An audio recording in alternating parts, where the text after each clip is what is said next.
Laxman Goud sir విద్యావేత్త. So నాకు అనిపిస్తూ ఉంది, నా ప్లేస్లో కాంగ్రెస్ పార్టీ అధ్యక్షుడు టీఆర్ఎస్ పార్టీ అధ్యక్షుడు కూర్చుంటే ఏం కావాలి వాళ్ళ పరిస్థితి. ఈ ప్రశ్నలు నిజంగా హ్యాట్సప్ సార్. ఎందుకంటే రాజకీయ నాయకుడు అంటే నేను గతంలో చెప్పిన చాలాసార్లు, నేను ప్రజలకు చెప్పిన, ముఖ్యమంత్రి అంటే ఏందనుకుంటున్నారు, ముఖ్యమంత్రి అంటే అదను. నేను సింపుల్గా ఒకటి చెప్పిన, ముఖ్యమంత్రి అంటే ఈ రాష్ట్రంలో ప్రజలకు పెద్ద జీతగాడని చెప్పిన, అంతే సింపుల్గా. ఈ రాష్ట్రంలో ఉన్న ప్రజలకు ముఖ్యమంత్రి అనేటువంటి వ్యక్తి పెద్ద జీతగాడు, నేను ఎమ్మెల్సీ ఉన్నా నేను జీతగాడు అని సింపుల్గా చెప్పిన. ఇక్కడ మీ పార్టీ ప్రణాళికలు ఏంటి? కాంగ్రెస్ వాళ్ళు చేసిన, లేకపోతే గత ప్రభుత్వాలు చేసిన మంచి పథకాలు, కార్యక్రమాలు ఏమైనా కొనసాగిస్తారా? మీ బలాలు ఏమిటి? మీ ఆయుధ సంపత్తి ఏమిటి? బీసీలలో ఐక్యత సాధించడం అత్యంత కష్టపరమైనటువంటి పనిగా ఉంది అనేటువంటి దాంతో పాటు విద్యా వ్యవస్థ, కార్పొరేట్ వ్యవస్థ, కొద్దిమంది చేతుల్లో విద్యా వ్యవస్థ ఉండడం, ఇదంతా చాలా సుదీర్ఘమైనటువంటి ప్రశ్న, చాలా మంచి ప్రశ్న కూడా. అసలు మీ పార్టీ ప్రణాళిక ఏంటి? మా పార్టీ ప్రణాళిక క్లియర్, ఎవరెంతో వారికి అంతా. రెండు, అసలు మీ పార్టీ ఈ ప్రజలకు ఏం చేయబోతుంది? మీ బలాలు ఏంటి? మీ బలం, మా బలం మెజారిటీ ప్రజలు, మా బలం మెజారిటీ ప్రజల ఆలోచన, మా బలం మెజారిటీ ప్రజల ఆత్మగౌరవం, మా బలం మెజారిటీ ప్రజల అధికారం, మెజారిటీ ప్రజల వాట మా బలం. మా బలహీనత ఏంటంటే మేము మా వర్గాలను దశాబ్దాలుగా మోసం చేస్తున్నటువంటి పార్టీలను 3 ఏళ్లలో రాజకీయ సమాజ్ చేయాలనేది అనుకున్నాం, కానీ వాళ్ళు 2 ఏళ్లలోనే సమాధి కావడానికి సిద్ధమవుతా ఉన్నారు. అది పసిగట్టలేకపోయినాం. అది మా బలహీనత లెక్క కనిపిస్తూ ఉంది. ఎందుకంటే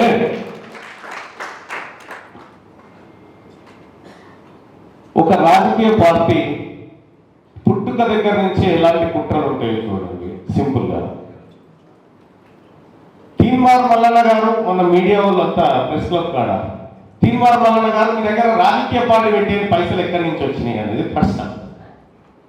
మీడియా వాళ్ళంతా అడిగినటువంటి విలేకర్ గారు ఏమో చాలా ఎట్లా అడిగాను నేను, ఖతర్నాక్ అడిగి పడేసి సమాధానం. అసలు రాజకీయ పార్టీ పెట్టాలంటే పైసలు ఎందుకు? 5,000 రూపాయల డీడీ కాగితం కాదు కదా, 5,000 రూపాయల డీడీ కాగితం కాదు రాజకీయ పార్టీ పెడతారు. రిజిస్ట్రేషన్ ఫీజు 5,000 రూపాయలు. ఎంత? 5,000 10,000 అండి. 10,000 రూపాయలు డీడీ కాగితం కాదు. ఒక రాష్ట్రంలో రాజకీయ పార్టీ పెట్టేది పైసలు అంటే, రాజకీయ పార్టీ పెట్టాలంటే విపరీతంగా డబ్బులు ఉండాలి, లేకపోతే ఓట్లు కొనాలి. ఈ ఆలోచన చుట్టే జనాలు ఎందుకు తిప్పుతా ఉన్నారు? ఎందుకంటే ఈ వర్గాల ప్రజలకు చేయలేరు కాబట్టి మన చుట్టూ తిప్పుతా ఉంటారు.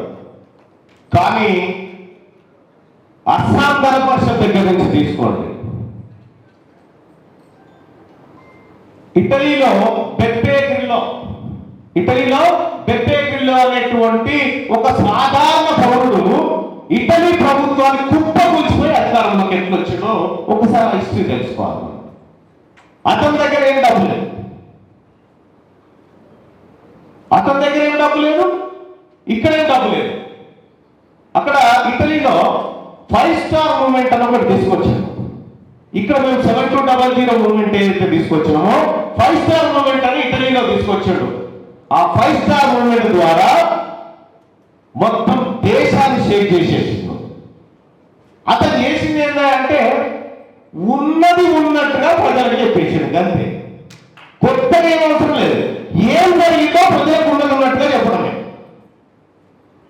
ఇక్కడ మా పార్టీకి, ఈ పార్టీ అధికారంలోకి రావడానికి మాకు అనంతమైన శక్తి ఈ బీసీలకు జరిగినటువంటి అన్యాయం పైన పుడుతున్న ఆలోచన మా శక్తి. కె చంద్రశేఖరరావు గారు పార్టీ పెట్టినప్పుడు చాలా మందికి తెలుసు, ఇక్కడ ఉన్న వాళ్ళకి డీజిల్కే పైసలు లేవు ఆ పరిస్థితుల్లో. కానీ ఆ పార్టీ నిర్మాణమైంది ఉద్యమం మీద. ఇవాళ ఈ పార్టీ నిర్మాణం కూడా బీసీ ఉద్యమం మీద నిర్మితం అవుతా ఉంది. ఈ ఉద్యమాల మీద నిర్మాణం అయ్యేటువంటి పార్టీలకు డబ్బుతో సంబంధం ఉండదు, కేవలం ఆలోచనతో మాత్రమే సంబంధం ఉంటుంది. ఇవాళ ఇదే తీర్మానం వలన నేను బీసీ ముఖ్యమంత్రి, లేదంటే చిట్ట చివరి ఓసీ ముఖ్యమంత్రి రేవంత్ రెడ్డి గారు అనేటువంటి మాట చెప్పినారు. చెప్పడం కాదు, ప్రజల్లో చర్చ పెట్టిన, ఆఖరికి ముఖ్యమంత్రి గారే నేనే లాస్ట్ ఓసీసీ అంటారు కదా, అయినా సరే అని చెప్పి దీనికి ఏం తప్పేం కాదు కదా. ఎవరు ఓసీ ముఖ్యమంత్రి 20,000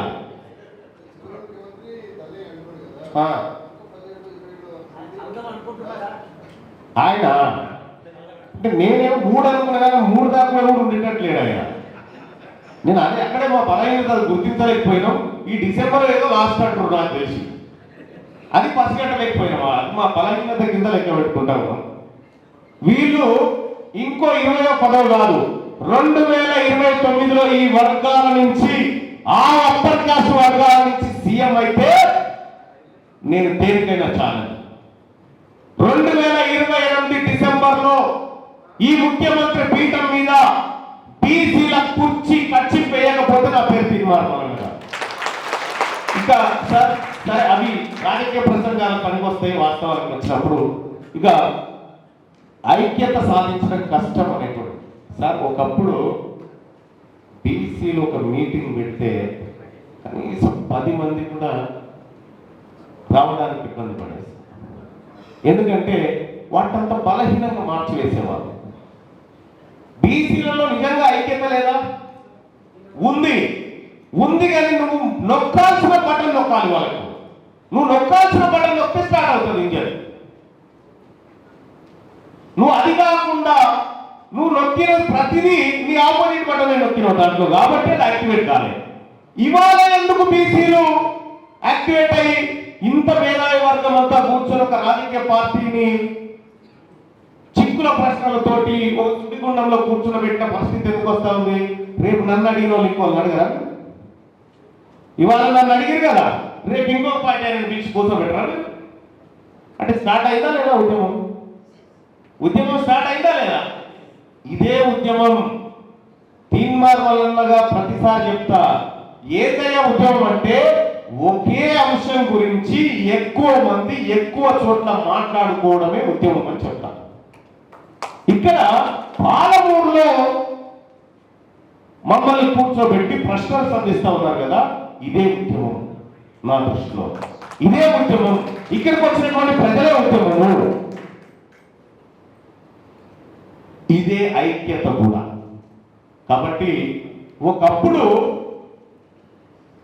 నేను ఈ బీసీలలో చైతన్యం పట్టుకురావడం కోసం కొన్ని రాత్రులు కూర్చొని లెక్కలు రాస్తుంటే, ఎవరెవరికి ఏం జరిగిందని లెక్కలు రాస్తుంటే, ఈ బుక్ మారేస్తుంటే, ఆ బుక్ మారేస్తుంటే, విద్యా విధానం ఎట్లుండాలి, హెల్త్ పాలసీ ఎట్లా ఉండాలి, ఏం కావాలి ప్రజలకు, ఎక్కడెక్కడ డ్యామేజ్ అయిందని చెప్పి ఒకప్పుడు నేను రాత్రి 1-2 గంటల కూర్చొని ఎప్పుడు వెళ్ళిపోతే అప్పుడే మూలం మారేసి రాసుకునేటువంటి పరిస్థితి ఉంటాయి.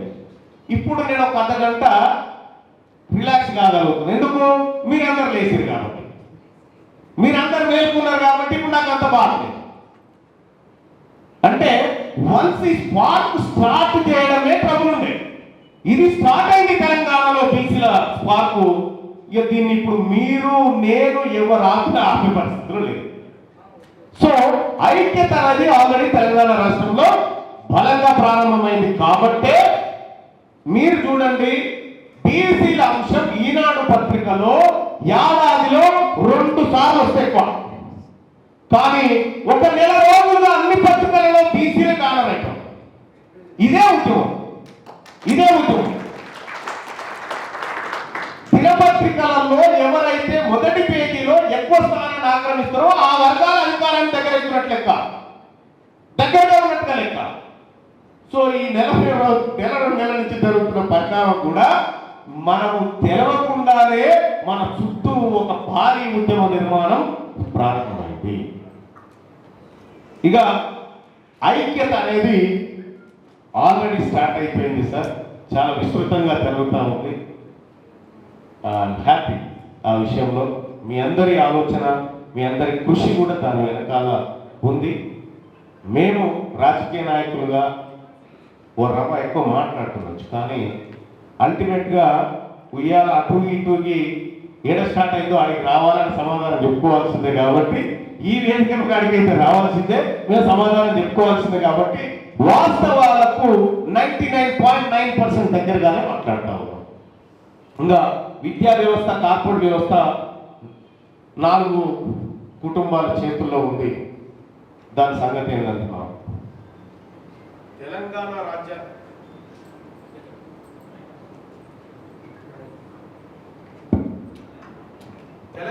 రాజ్యాధికార పార్టీ అధికారంలోకి వచ్చిన తర్వాత నా డ్రీమ్ సార్, ప్రభుత్వ పాఠశాలలో ఖాళీలు లేవు అనే బోర్డు చూడాలనుకుంటున్నాను. మా ఇంటర్మీడియట్ కాలేజీలో, ప్రభుత్వ ఇంటర్మీడియట్ కాలేజీలో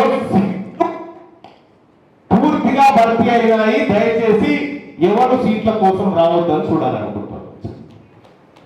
ప్రైవేట్ ఎడ్యుకేషన్, కార్పొరేట్ ఎడ్యుకేషన్ 1000 అడుగుల లోతులో పాతి పెడుతున్నా.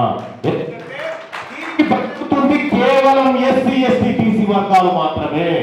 వీళ్ళని విముక్తులు చేయాలంటే ఈ కార్పొరేట్ గద్దలను, కార్పొరేట్ శక్తులను సమాధి చేయడం ఒకటే సమస్య పరిష్కారం అని మేము అనుకుంటా ఉన్నాం. ఇక అలాగే గత ప్రభుత్వాలు పెట్టినటువంటి స్కీమ్స్ ఏమైనా కొనసాగిస్తారా? నెవర్ కొనసాగించారు. కళ్యాణ లక్ష్మి లాంటి గొప్ప పథకం అనుకుంటారు, కానీ 18 ఏళ్ళు నిండిన బిడ్డకు ₹1,00,000 వస్తున్నాయంటే దానికి 2 లక్షలు జమ చేసి పెళ్లి చేసి బయటికి పంపించి వాళ్ళు చదువుకోకుండా అన్ని రకాలుగా వాళ్ళ స్వేచ్ఛకు దూరం చేసేటువంటి పథకాలకు మేము దూరం ఉంటాం సార్. సరికొత్త పథకాలను, సమాజ నిర్మాణం కోసం పథకాలను తీసుకొస్తాం. గొర్రెల స్కీములు, బర్రెల స్కీములు పెట్టి వీళ్ళ బతుకు ఇదనేటట్టు తీసుకురా. రేపు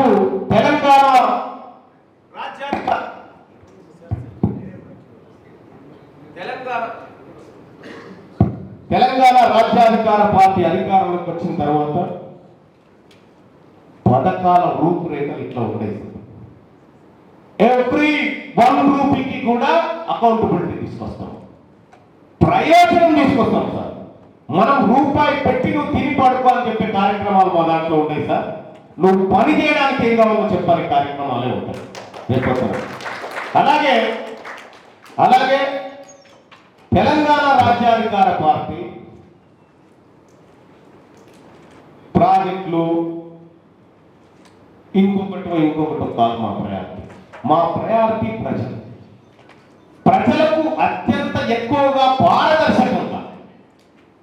ఇవాళ వరంగల్ డిక్లరేషన్ మొట్టమొదటి తెలంగాణ రాజ్యాధికార పార్టీ మొట్టమొదటి రాష్ట్ర కార్యవర్గ సమావేశంలో ఆ డిక్లరేషన్, వరంగల్ డిక్లరేషన్ ప్రకటించారు.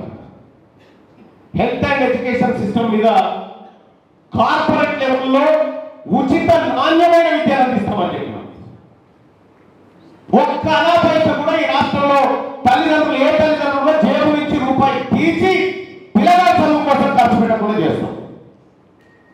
ఈ రాష్ట్రంలో ఏ తల్లిదండ్రులు కూడా వైద్యం కోసం ఏ హాస్పిటల్లో ఒక్క రూపాయి కట్టాల్సిన పని లేకుండా ఉచితంగా కార్పొరేట్ లెవెల్లో చేసి చూపిస్తాం.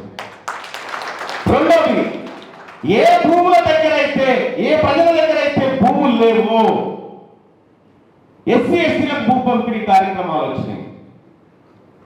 మనకు తెలియకుండా ఓసీలు కూడా భూ పంపిణీ చేసిరు. అవి రేపు ఎల్లుండో లెక్కలు బయట పెడతాయి, ఏం చేసిరు, ఎట్లా పంచుకున్నారని.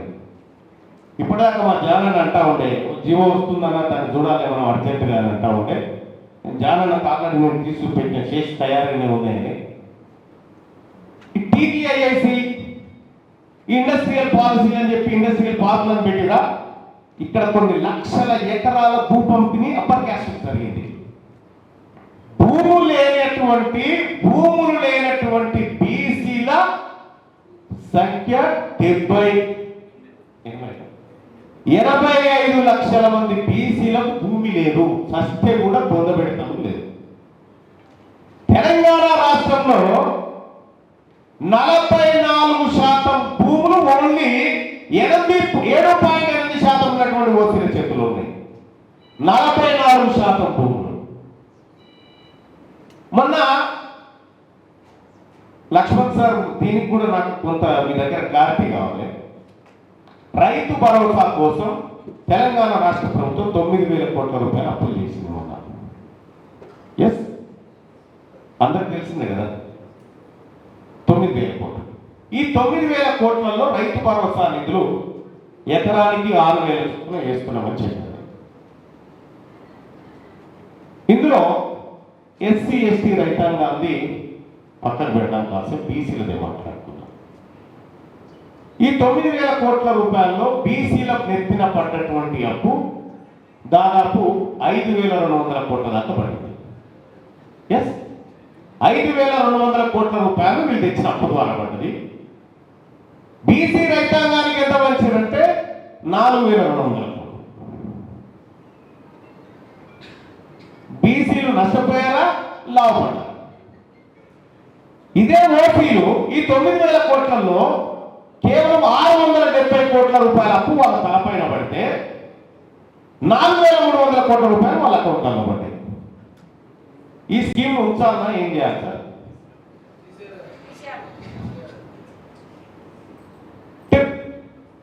పేరు వాళ్ళది ఆరగింపు అయ్యేదా? మీరు బీసీల రైతు భరోసా వేసామని చెప్తాడు. వేసింది బీసీల కాదు ఆయన, బీసీలను ఎత్తినేసింది అప్పు, పథక పిల్లలు వచ్చింది. సో ఇటువంటి స్కీములు కాదు సార్ కావాల్సింది. నిజంగా రైతులకు ఏం కావాలంటే తాను పండించిన ధాన్యపు బస్తాను కాంటా దొరికే కాడ ఈ క్వింటాల్ ఒడ్లు పండించినందుకు ఈ క్వింటాల్ మీద ఇవ్వ నేను 1,000 రూపాయల బోనస్ ప్రకటిస్తున్నాను చెప్పాలి సార్. దేనికి అక్కర్లేదు. ఒరిజినల్ గా ఏ రైతు అయితే పండిస్తాడో ఆ రైతుకే ఖాతాలోకి పోతాయి. బంజారా హిల్స్ లో కూర్చొని 100 ఎకరాలు మెయింటైన్ చేసుకొని ఇంటికి కాదు సార్ చెప్పుకోవచ్చు, ఈ రైతుకు పోదు. అట్లా వీళ్ళు ఏవైతే మంచి పథకాలు ఉన్నాయో రైట్ టు ఎడ్యుకేషన్ లాంటి వాటిని ఇంప్లిమెంట్ చేయలేదు కదా, అటువంటి వాటిని మేము ఇంప్లిమెంట్ చేస్తాం. అటువంటి వాటిని ఇంప్లిమెంట్ చేస్తాం. సరికొత్తగా మొత్తం ఈ ప్రపంచంలో ఏ రాజకీయ పార్టీకి లేనటువంటి అధికార ప్రతినిధి ఆర్టిఫిషియల్ ఇంటెలిజెన్స్ మొట్టమొదటిగా తెలంగాణ రాష్ట్ర అధికార పార్టీ పెట్టింది. ఆర్టిఫిషియల్ ఇంటెలిజెన్స్ నెవర్ సేస్ లై. మీకేం కావాలో అది అడగండి, ఉన్నది ఉన్న వాస్తవాన్ని తీసుకొస్తుంది. అది పెట్టగలిగిన దమ్ము ఒక మా తెలంగాణ రాజ్యాధికార పార్టీకి మాత్రమే ఉంది. కాబట్టి విద్యా వ్యవస్థను ఇంకా ఏ వ్యవస్థనైనా సమూలంగా మార్చుతాం, సమూలంగా ఇప్పటి కాలానికి అనుగుణంగా తీర్చిదిద్దడమే మా లక్ష్యం. ఇక ప్రాథమిక విద్య నుండి ఉన్నత విద్య వరకు ఏం చేస్తారనే చివరిగా మీరు మాట్లాడినారు సార్. మాకు విద్యా విధానంలో చాలా క్లారిటీ ఉంది. మరీ ముఖ్యంగా కార్పొరేట్ విద్యను ఎట్లా ఖతం చేయాలో క్లారిటీ ఉంది సార్. కాబట్టి ఇది ఒక సుదీర్ఘమైనటువంటి డాక్యుమెంట్. ఒకరోజు నేను మా మాధవ్ రజనీ కుమార్ గారు రాష్ట్రము ఒక రాత్రి కూర్చొని ఓ 15 పేజీ విద్యా వ్యవస్థను ఎట్లా సెట్ చేద్దాం అనేది రాష్ట్రం. ఇప్పుడు కాదు, 2 ఏళ్ల కింద రాష్ట్రం ఇది. ఈ ప్రైవేట్ వ్యవస్థను ఏం చేయాలనేది. సో మీరు ఎప్పుడైనా పర్సనల్గా మాట్లాడినప్పుడు మళ్ళీ మీకు సుదీర్ఘ సమాధానం చెప్తారు సార్. నెక్స్ట్.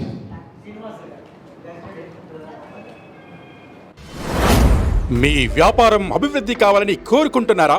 అయితే వెంటనే క్యూనస్ని సంప్రదించండి. Schools, colleges, banks, shops, office promotions, land promotions, political promotions, restaurant promotions, hospital promotions, పుట్టినరోజు వేడుకలు, శుభకార్యాలు, వ్యాపారాలు ఏవైనా, సందర్భం ఏదైనా ఇప్పుడే క్యూనస్ ద్వారా తెలియజేయండి. మీ వ్యాపారాన్ని అభివృద్ధి చేసుకోండి.